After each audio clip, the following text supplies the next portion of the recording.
Teori Heckscher-Ohlin. Teori ini dikemukakan oleh ekonom asal Swedia, yaitu Eli Heckscher dan Bertil Ohlin. Teori ini biasa disebut juga dengan teori HO yang menjelaskan tentang perdagangan antara dua negara. Menurut Heckscher-Ohlin, suatu negara akan melakukan perdagangan dengan negara lain disebabkan negara tersebut memiliki keunggulan komparatif, yaitu keunggulan dalam teknologi dan keunggulan faktor produksi yang dipengaruhi oleh faktor endowment atau pemilih faktor produksi suatu negara dan faktor intensity atau teknologi yang digunakan saat produksi. Asumsi teori Heckscher-Ohlin. 1. Ada dua negara, dua komoditas yaitu komoditas X dan komoditas Y, dan dua faktor produksi yaitu tenaga kerja dan modal. 2. Kedua negara menggunakan teknologi yang sama dalam produksi. 3. Komoditas X adalah padat karya dan komoditas Y adalah padat modal. 4. Kedua komoditas yang diproduksi diukur dalam skala hasil konstan. 5. Ada spesialisasi tidak menyeluruh dalam produksi di kedua negara. 6. Selera yang sama di kedua negara. 7.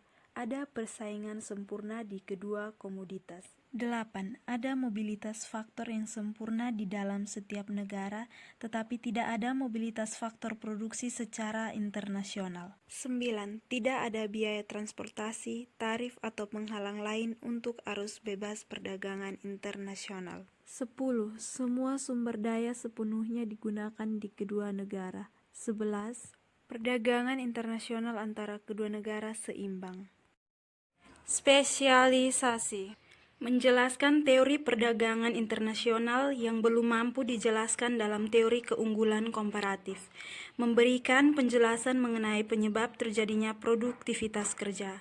Menjelaskan pola perdagangan internasional yang diteliti pada ekonomi dunia menggunakan dua kurva, iso-cost dan iso-quant. Teori Heckscher-Ohlin memiliki dua kurva, yaitu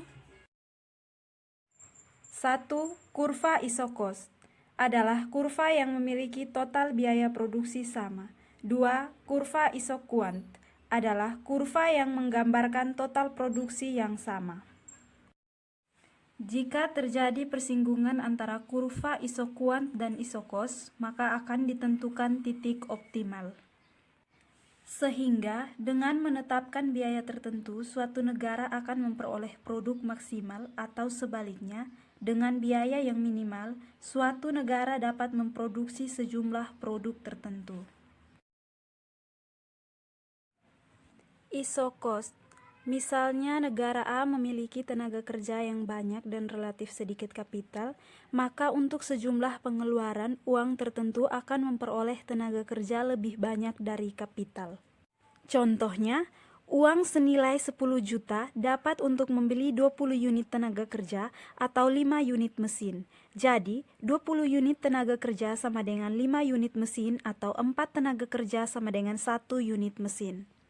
Berikut adalah kurva iso-cost dari negara A.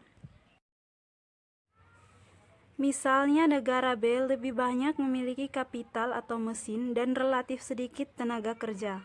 Maka di negara B, pengeluaran 10 juta akan memperoleh tenaga kerja 10 unit atau 20 unit mesin. Harga 1 unit tenaga kerja sama dengan 2 unit mesin. Berikut adalah gambar kurva iso-cost negara B.